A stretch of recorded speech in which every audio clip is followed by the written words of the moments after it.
Hello, everybody, and welcome, welcome, welcome. I just want to open this entire series up with a little bit of a rant, if you will. I think now more than ever, in every facet of our lives, people are simply sick and tired of just existing and being drones, like we're being led to slaughter in these systems that exist, and they're being run, and they've been created by people who are the powers that be, and we are completely being dismissed by them, and there's nowhere for us to have a voice within them. Nowhere, nowhere, nowhere is this becoming more and more prevalent and more obvious than in our ongoing systems of healthcare and caregiving systems. We see where people are surviving systems, hopefully. Some people are just existing in them, and some people are completely getting eaten, swallowed up, and disappearing in them. Every single day, we're seeing that families are forced to navigate these systems of care, which were never designed to hold them, not because they're failing, but because the structure itself is a failure. For over 3 decades, I've worked inside the system in courtrooms and hospitals and crisis centers and crisis situations of all different kinds. And I've seen exactly where it breaks down. This isn't just a conversation about awareness. I want to have a real conversation every single day about what it actually takes to fix what's broken. And that's what we're going to do here. Every single time we get together, we're going to talk about the things that we see and things that work to fix the damn problems. I'm Michael Mackniak. I am an attorney. Don't hold it against me. I say I'm in recovery from the practice of law. I have spent my entire career in the space of more or less probate courts and trying to help the most at need populations who are living in our community. Many of you may know of my podcast, the Holding It Together kind of podcast, where we discuss the issues that face folks who are caught up in systems, and we interview people who are trying to help those folks. Here, as I said, my good friend and partner, Victoria Cuore, is here, and she and I want to break the back of these systems, break them wide open, apply the grease where the grease needs to be applied, and and hope that we bring you guys all along in a journey that excites you, motivates you, and helps us all to inspires us all to create this movement. So, Victoria, I'm happy to see you. Thank you for doing this. Thank you for the concepts and doing what you do, and bringing me along with you. I'm so happy that we could do this together. This is what it takes. I mean, This is what it this is takes. what it takes. This is a podcast collaboration between the two of us that is long overdue. It is so long overdue. And it is exactly what you said, because when you're living inside this, it doesn't feel like a system. It's chaotic. It's chaos. It feels like you've been handed pieces and pieces from doctors and courts and providers and crisis teams, and none of them fit together. It doesn't make a consistent puzzle. And you're expected to make them work anyway. And you're not given the directions of how to put it together. And then when it doesn't work, everything falls apart, and you're exhausted and you're overwhelmed. And the weight of it doesn't fall on the system. It falls on us. It falls on you. It falls on me. It falls on our families. It's a trickling domino effect. And that's why I love this collaboration between the two of us, because with our experience together, we have well over 45 years. Man, I feel old. We Together, got we got more than that. yeah, but you're older than me. So that's all right. So we literally have this wealth of knowledge and resource and lived experience that's really going to break open this system. I don't even think it's a system. I think it's a chaotic mess of crap. I mean, you go in there and you're not even treated like a human being. You're not treated with dignity. You're treated like, and it depends who you get and what time you come in. And these are factors that should not be relevant when it comes to care and human respect. I mean, take into consideration, you have no idea what happened 5 minutes, 20 minutes, 30 minutes a day prior to that person who is scared beyond comprehension is in front of you. And instead of listening, most part of the time they just like sedate you and restrain you and wait for you to get evaled by somebody else who walks in a room and they don't even know. They're just coming into a situation, not a human being, not a family, not a crisis. I mean, it's today so many people, Mike, they say, you're depressed. You have depression. Let me give you a pill. Like, let's get a pill. And the thing is like, there's a difference between being depressed and going into a depression. And so quickly, healthcare providers, and it's not necessarily all their fault. Some of them are fantastic. Some of them suck. But like when you go in, say, for instance, like when I lost my grandmother, she was like my mom. She was like the woman who raised me. I was depressed because I lost the most valuable person in my life. Of course, I'm depressed. That's a human natural response. And that was 25 plus years ago. That would not have today been considered as a depressed episode. It would be considered, oh, she's depression. Let's put her on a SRID. Let's put her on this. Let's put her on that. It's a situational thing that if you don't take the time to get to know a human being and what is going on with them, you can't justifiably go ahead and diagnose them. We're all people, right? And then these SRIDs they put them on, it is so hard for them to come off of them. They're addicting and they are so transformative. Like, there's an SRID that a lot of people I counsel with are on, and it's called venlafaxine. And it is a medication that you have to, taper your way up and you have to taper your way down, and you can't come off of it very quickly. And people are on it for life. And when people try to come off of it, it really does put them into a mental unclear, a disclarity of a situation. And instead of going into a situation and saying, I'm trying to have this, they don't listen. They automatically assume that they're having a mental health crisis and they're not taking the time to listen. And that's why I love this collaboration that we're doing. You know what that reminds me of is the old news back in, God, it had to be the early 80s when fluoxetine, Yeah. Prozac, was having all of the problems where, you're trying to give folks this medication. And I don't have the scientific background and I don't have the data in front of me to quote it correctly. I'm talking from memory. They were giving Prozac to people to help them with depression. And there was this rash of people who basically jumped off buildings. No joke. I Uh, remember hearing about this. and it, we're going to talk a lot about that during this series, but it's like, there, not every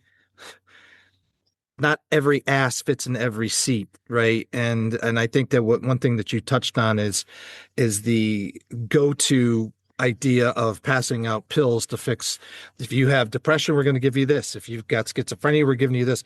And you also touched on the pharmaceutical giants that are out there. So I did want to go back to that. I think that I really believe that the individuals who go into healthcare, the nurses, the doctors, the case managers, the social workers, the all the clinicians and the technicians. I really do believe they go into it because they care about people and they really think it'd be nice and be a great career in a profession where they're interacting with people. God bless them. God knows I don't want to have to do that. And I do think that they're well-meaning people on a lot of levels. I think that they too are caught up in these goddamn systems that force them into boxes that they cannot get out of. I've had several conversations in the last few weeks of dancing around some of these issues. And frankly, I had a conversation yesterday where we called it right out for what it is, in terms of what will your insurance cover? What won't it cover? How many patients do I have to see in order to make sure that I could pay the nut on this $1.6 million machine that I have to have in my office, or my, God forbid, my insurance. What do they call that? Medical malpractice. Malpractice insurance. You know, so just, and those are just really quick examples off the top of my head, but people are forced into these boxes. They're being forced into these systems that again are designed and created and run by the powers that be that have swallowed us up into it.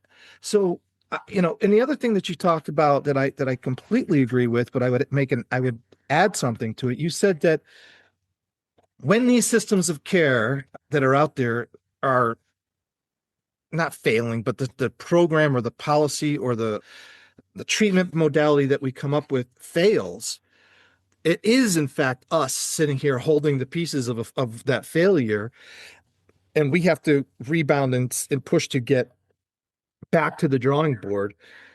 But it's also interesting because in many situations, particularly, where I'm dealing with folks with mental illness, their families are holding this bag, and they get the discharge from a hospital or a facility with a treatment plan, good, bad, or indifferent.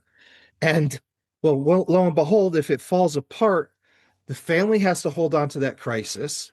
And then they try to go and they try to engage the team, the clinicians, or whomever in a way to fix that perceived problem. And they're not invited to the table because they're told we can't talk to you.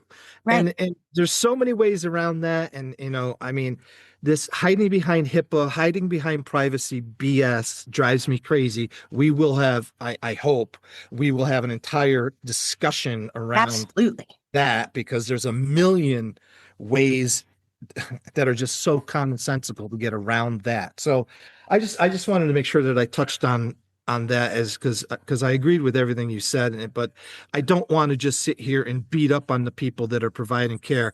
You're right. There's a lot of crappy providers out there, and there's a lot of providers who are taking kickbacks. There are providers who are just in it for the money. That is by far the vast, vast, vast minority of the caregivers that are out there. I do believe that. If we don't believe that, if we don't have that fundamental core belief, then we're completely lost. Right. So I think we have to go in it with the idea that we all care. It's just we sometimes our hands are tied. Right. Absolutely. And, I want to make sure that we cover for everybody that the majority of them do care. But then there are some that don't. But, I agree with you that for the most part they do. And I don't understand how sometimes certain things have to be done that make no sense to me. But then when somebody comes in and has like, for instance, let's take, for example, when I got my arm amputated and I've had 4 TENS units put in, and then I've had a spinal stem router put in. They All right, make you let me stop you, because you go down this road real quickly without even knowing you're doing it. What's a TENS unit and A TENS unit is an electric device that they surgically install that gives you constant electrocution. okay. And And to stimulate growth, to stimulate muscles, it's to help with pain. strength. Oh, well, okay. Yeah, because I don't take pain meds. So it's supposed to do this. But for me to get the spinal stem router put in, they made me have a psychological evaluation, which they require for anybody to God, do I'd love to this. see how thick that thing is.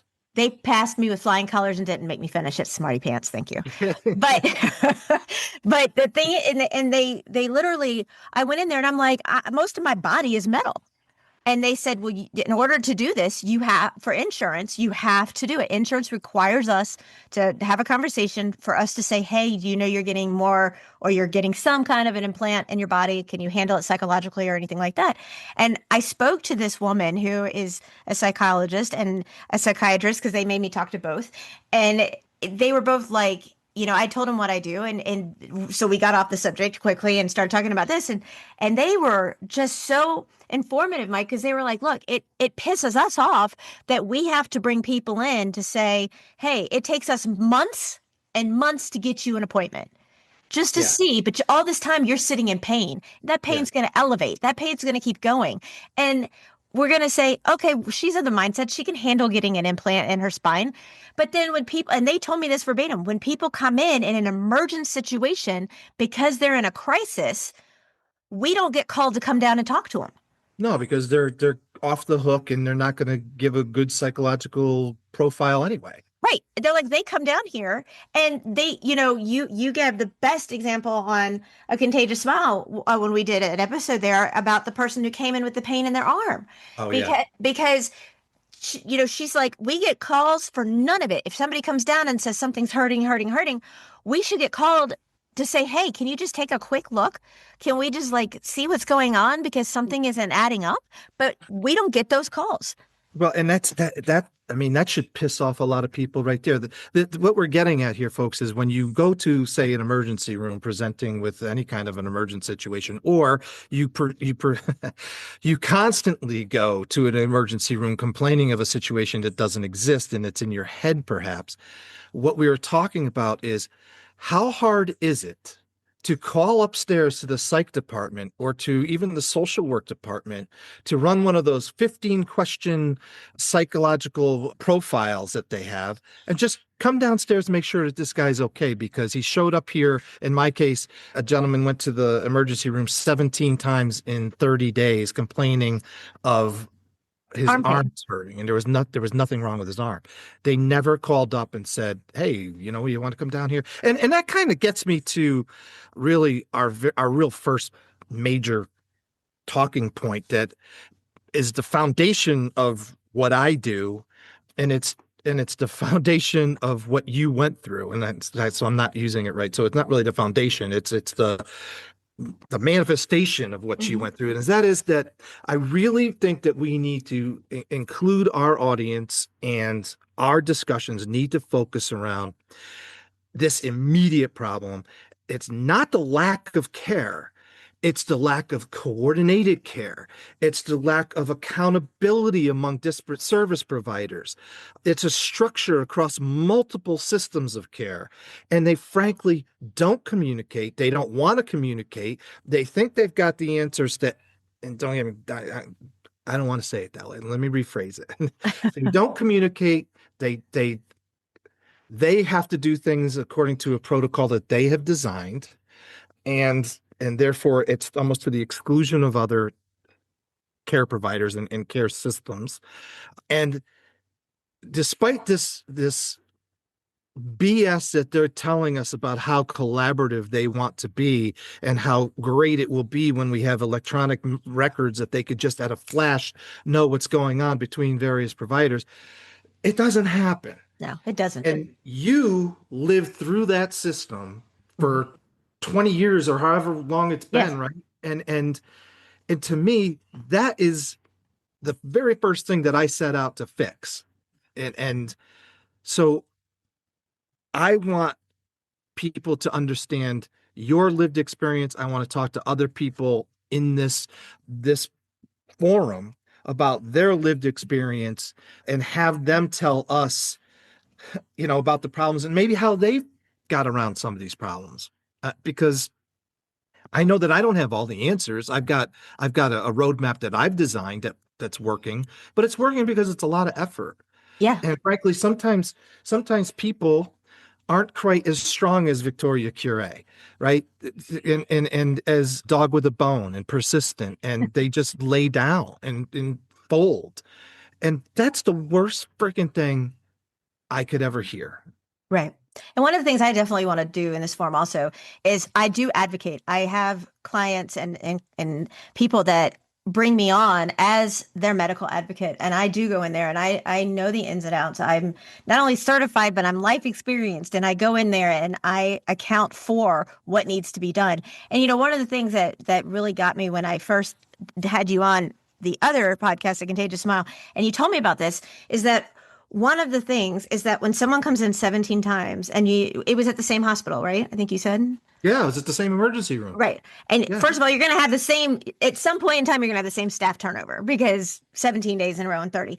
But the thing is that most people don't realize it, but all medical people know is that the nerves, if they're complaining that their arm hurts and something's going on, that there's nerves in your arm and it goes to up in your neck. And that's kind of like where your brain box is in up here in your neck. And that's where all the nerves go to. So like when you have an ablation done and they burn or cauterize a nerve, the nerve also travels all the way up into the back of your neck, which this is another reason why I had my spinal stem router, which I have to go get another one, put back in, is because it goes up into there to work at the nerves at the base. So if he's complaining that something is happening with his arm, I don't understand why they didn't even, first they should have brought down someone from psychology, psychiatry, social worker, you're spot on, but neurology. Why is this? Because it's going on. There's something going on that's causing pain.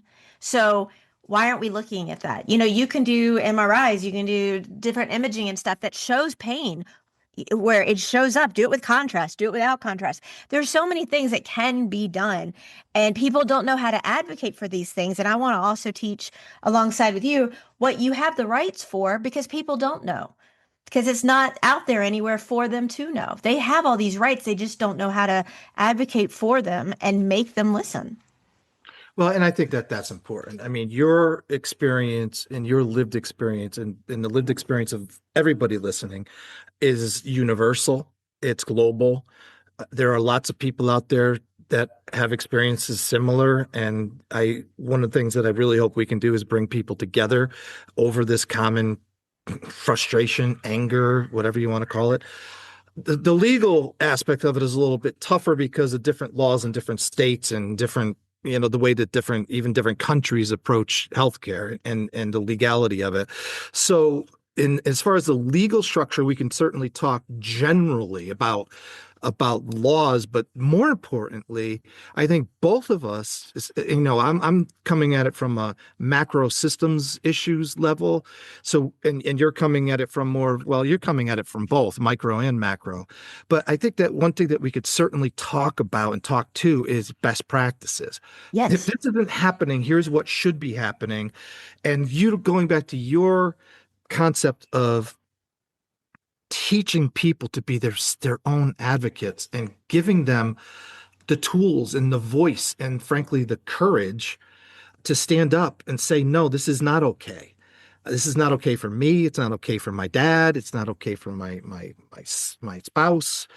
That is something that, if nothing else, I just hope people can get courage and strength to become effective and efficient advocates from listening to your story in particular and the stories that I can bring in the higher level 30,000 foot overview kind of a perspective. Right. Just because people are just sick and tired of this slow motion crash, right? They're exhausted, they're Yeah. confused. But I want to be able to bring legal truth and systems truth to lived experience and here at this forum what it takes. This is what it takes. We're going to tell you what it takes because we have the two worlds combining, two worlds colliding, as they say. Absolutely. I mean, in the fact that you have all the experience also from, the legal part of it and the courtroom part of it, and you still advocate for this, and what you do is amazing. Care Coalition's amazing. I'm so glad and honored to be partnering with you guys about it, because it's not out there. There's nothing like this out there. Nothing. And I did the research about it, and there's nothing. And it's not just from lived experience. You're not sugarcoating it. You're showing human dignity. And the one thing I can say about you that, and I think I know you exceptionally well, is you are all about treating someone with human dignity. And that people that I have worked with and helped and worked for over 20 years tell me that people don't treat them like a human being anymore. They treat them like they have the plague, like they, are going to give them something that's going to kill them. They don't even treat them with respect. It's shut up, give them more sedation, restrain them. And they won't even let them talk. They won't even let them be heard. And then if they do make them go to group, they wonder why they don't want to talk. You're making them this way. You're not allowing them to use their voice to advocate for what they need, because all you're doing is like, you're silencing the problem. That's why, one of the big things I talk about is we don't need a band-aid for a blueprint, because it's only a temporary fix. Wait, Yeah. we have these blueprints, and we are going to show everybody how to make this right. One of the problems you touched on earlier is the insurance scams in our country, the way insurance runs our lives. I mean, quite literally. And it's kind of like when you were talking about that, you're going to get me cursing over here, but That's fine. We can do that. who the heck do you think you are to tell me the way that I should be treated in my own body and the things that I need to go through for my own body? I mean, it, it makes me, I'm paying for this crap. It's like when I go play golf, every freaking time I get to about the 15th hole, I say, I paid for this torture. I paid for this agony. And I swear I'm never going to do it again. And there I am 2 days later, and I haven't played in about a year, so maybe I broke myself in a habit. But I'm paying for insurance. and it's not cheap, man. No, no. You It's like a know, car payment now, insurance. all day. Right. Yeah, And I'm then you have telling you. co-pays and you have, Right. you I'm in and paying out of you. network. Make my life easier. Right. So that really pisses me off. So yeah, we need to make sure that our listeners are comfortable being pissed off right along with us, right? Absolutely. Families, caregivers, providers, professionals, they feel something's off with this, and we are here to affirm that feeling, validate that feeling for them. That Right. you're not wrong, man. You are not freaking wrong. Right. So clarity of action. We want to get people into action, not just going to sit here and wax poetic. This is not a stitch and bitch. I hate dog and pony shows. I hate when people get together and we go to these let's have a group meeting and let's all sit around and complain about the people that we're meant to serve, right? I will not tolerate that. I want to talk about real problems in real life, in real time, and offer real solutions to it. Right. Uh, instead of amorphous BS and esoteric crap, let's talk about brass tacks, right? 100%. Yeah. Absolutely. And then talk about the one thing I see all the time is people who have survived domestic violence. They get away quickly, they leave. A lot of them don't work. They have to get a job. They, don't have insurance. They get on Medicaid, and their children have behavioral issues because they've seen one of the parents hurt the other parent and they start acting out. And so often, I'm brought in because they want to go to a certain facility. Oh, we don't take your insurance. Or, I want to send him to this specialist who works exactly with what my son has, like autism or any of those other situations. And on top of it, he's having behavioral outcries because he watched dad hit me. He watched this and I pulled him away and he doesn't understand and he can't comprehend it.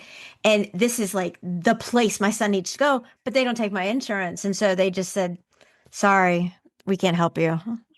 Yeah, I can give you a couple more examples of that that just popped into my head on the state level. So it's not even insurance. It's a tug of war or repelling magnets over who wants to own a client versus who doesn't want to own a client. For the longest time, we didn't know. I submit that we still don't know where we're going to put folks on the autism spectrum that we don't call it anymore, but for ease of conversation, I'm going to call it that. Right. Because they don't really fit under the Department of Mental Health, nor do they fit in the Department of Disability, Jesus, developmental disabilities. Right. So you have that.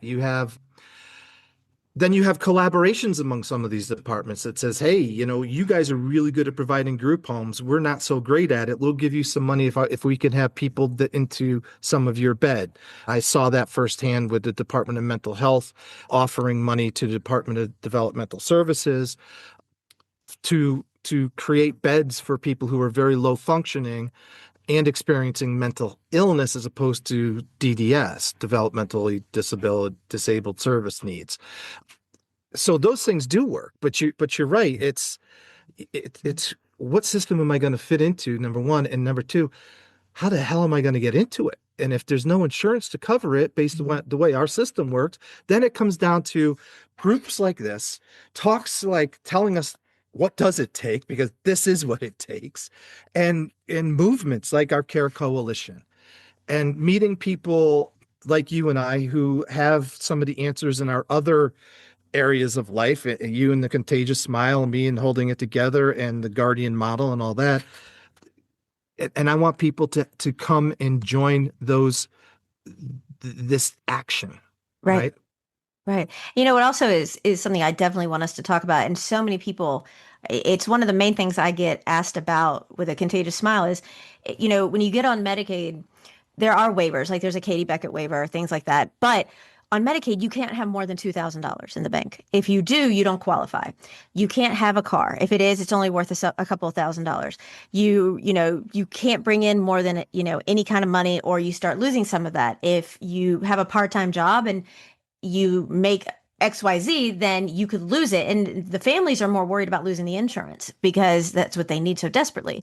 But when you have like a special needs child and they require 24-hour care and you have somebody there, Medicaid bases it upon your group home or the home that you are residing in, that income. So if the husband is out working to help keep a roof over your head, you might not qualify for this insurance, but you can't afford copays. And I mean, even alone, I have families that say parking is $11 a day or $11 every doctor visit.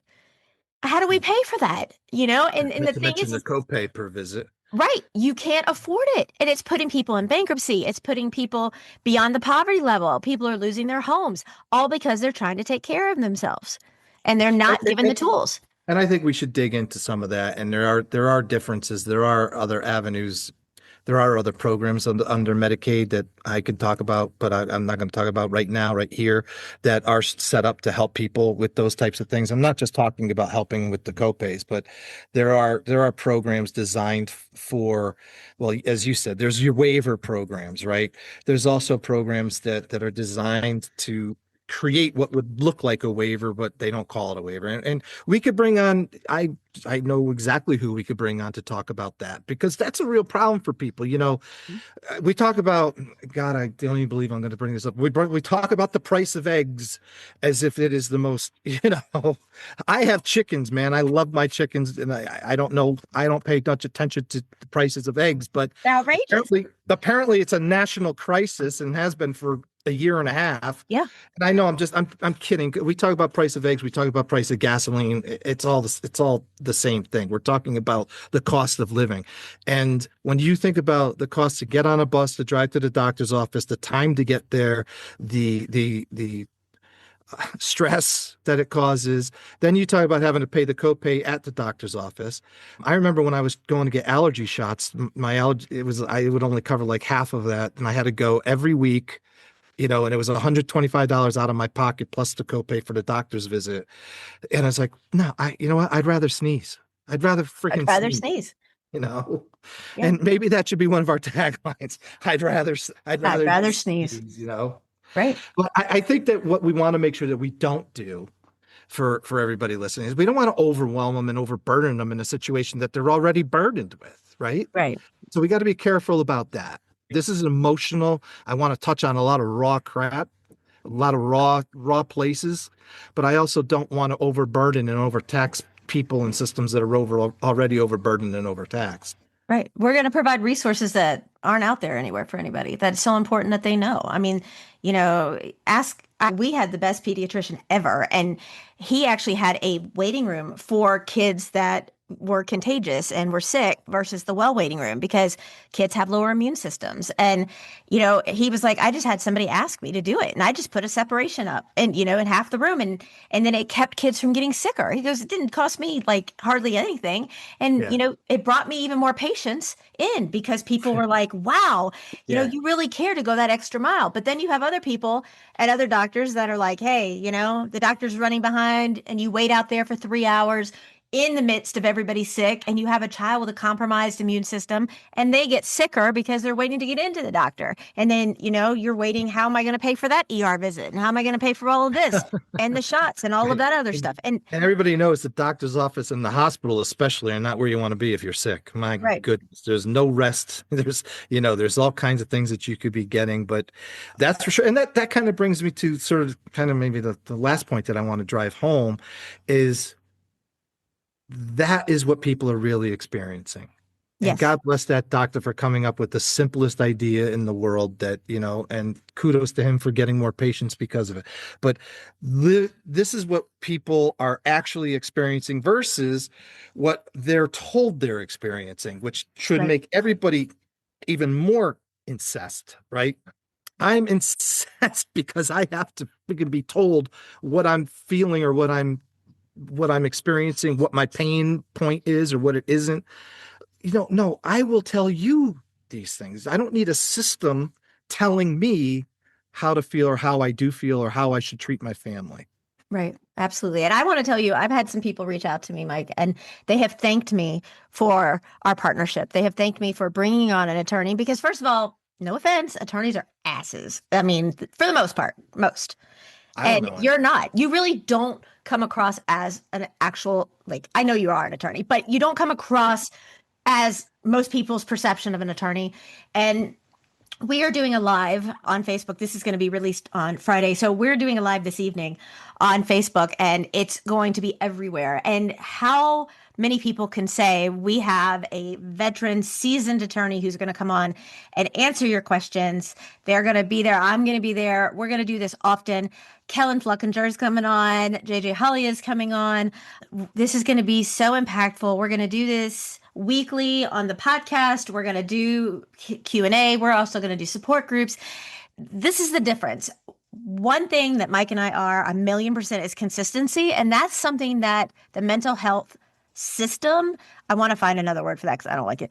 The mental health, whatever, doesn't provide Well, no, is we called it basically systems of care because it's system. not just Right. the mental health system. Right. It's all of these systems that we're forced to be consumers. I'm using quotation for anybody listening Right. because consumers implies that we have choice, right?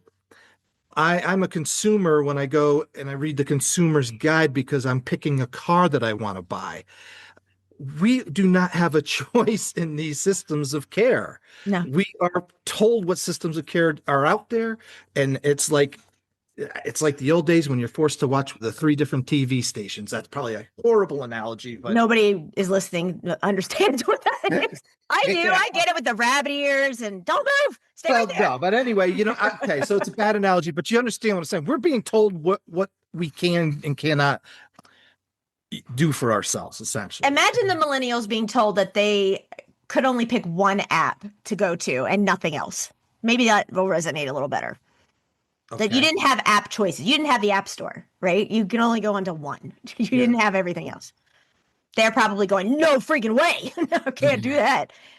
I just assume stay in bed. And it's not just the Me millennials too. because now the millennials are older and it's so we have to remember that because I think it's very easy for us to go right to blaming the millennials. They're now in the group of people who are complaining about the people behind them. Yes, I know. And I keep reminding people, I'm like, I outlived and survived without Google at your age. Like, Right, I right, didn't right. have all that. I knew what the Yeah. Dewey Decimal System was. What? What? Well, and a friend of mine has a pretty strong practice growing about around digital detoxification. So if we want to get into that I discussion, would love. I boy, think oh that boy. has a lot to do with mental health too. I do because people, just like your book Character. I love the book, by the way. It's amazing. Everybody needs to go get Character because on so many levels, it's just fantastic. But so many people live in the world. It's an addiction. It's just like a drug. It's like alcohol addiction. People are addicted to social media. They're addicted. People today say, I don't need to go for an overnight with my friends. Like kids say, I don't need to go do that because I just Zoomed with them or I FaceTime with them, or I send them a text. Why do I want to go do whatever? I just talk to them. More people are introverts. They don't know how to live outside of social media and outside of digital electronics. They don't because that is their reality. That's their reality. The reality of life, of going anywhere else. Like go to a restaurant next time and look around. You see people on dates, they're on the phones. How about a Like family of four? A family of four sitting at a table and they're all on their phones. This my has been family knows lovely. This has there's been a lovely family bonding experience. But no, to your point, and you know more about this than I do, but it's been scientifically proven that when you get the email, you get the text, you get the whatever's coming across your feed, there's a dopamine rush. So there yes, is. it is. Saying it's addictive is no longer a euphemism. It's a truth. And we can get into a lot of that stuff too. But I just want to make sure that people know that, I hope you feel like something here makes sense to you. What we're going through makes sense. Yes, you want to hear more. Yes, you want to participate in more. And that's all. That would be the biggest win for me as far as all this goes, is to have people wanting to throw their 2 cents into it. Absolutely. And when you have questions, you could reach out and ask questions and we'll answer them for you. You know, anyone who's followed me knows I'm very big about confidentiality. So if you don't want us to say your name, we won't. Just, say I don't want my name stated or where I'm from or anything like that. And just ask the questions and we'll respect your confidentiality because that's very big for both of us, especially with Mike and who he is and what he's done. He understands that completely. And we want to help. Well, he's looking at me like that. But it's so important and we want to help give some clarity, some nuggets of help and hope and growth and resolution and breathe that bridge that gives you some clarity and human dignity because you deserve it. We're all human and deserve to be respected, deserve to be treated with respect. And that's what we're here to offer. And he has some amazing classes on the academy as well. We're going to link all that as well. And this is just another avenue that we are offering to provide to help because I have done plenty of research. Like there's nothing like this out there. Nothing. And especially being that there's two people, you and I, who are full of heart and love and genuine care and concern. And this is really what our calling is, our mission is. And we want to help others. We're not doing it for insurance kickback. We're not doing it to get taken to wherever by, the doctor, yearly trip or whatever. We're doing it because we believe in it and we believe in what we do. And that also keeps us way ahead of other people because it's genuine, it's authentic. I don't know if it's a good thing or a bad thing that there's nobody else doing it. It tells me that either nobody wants to hear it or just there's not enough people who think that it's important. And I think it's the latter, not the I think former. it's the latter. Or I think a lot of people are afraid to talk about it because they don't have the resources to give them the right answers. Right, right. You could be right. I hope that it's not because people don't think that it's important. So before we close out here, talk about Friday night again, because I want to make sure I have the right time, frankly. And while you're at it, we can make sure everybody else has the right time. Are you trying to And say that you might not know when you have to be there?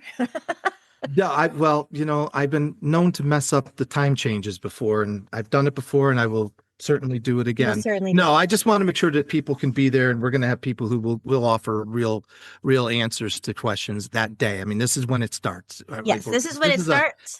We're rolling it out. This is what it takes podcast. We're rolling it out here with this introduction, and I don't want to belabor that point. And then, starting Friday when we're live and we're talking about all the other great things we've got going on, we're going to have real people with real answers. So Yes. tell them where to find it and all that good stuff. May 1st, Friday, is Mental Health Awareness Month. What a great opportunity to kick this off royally. Like, let's just go big. And it is live. It'll be on Facebook. I've got it out there under Victoria Cuore on the profile, the page, the everything. Michael Mackniak is what it's under. Mental Health Resource Network is a brand new and only new in the assets and the sense, but because we had to revamp our group because it got hacked and botted and I Mike said said it got spidered. we have spiders and viruses and things like that crawling all over it. And So we did a new one and we have resources and tools and tidbits and we're going to have free downloads and things like that in there. And it's called the Mental Health Resource Network. It's free to join. That is on just Facebook. opened on Facebook. The live is also already listed in all of those different pages and groups. So you can find them there. You can find them with Victoria Cuore. You can find them with Michael Mackniak. They're also going to be on our websites it's going to be everywhere. And we're going to bombard you with the opportunity. You just click on, it's 7:30 p.m. Eastern Standard Time on Friday, May 1st. Okay. All right, guys. Thank you all for being here. Thank you for what you do to help others out in the community and, and within your family and your friends and within your communities. And join us, man, because we're gonna shake some trees. And that you're no longer alone. You've got help.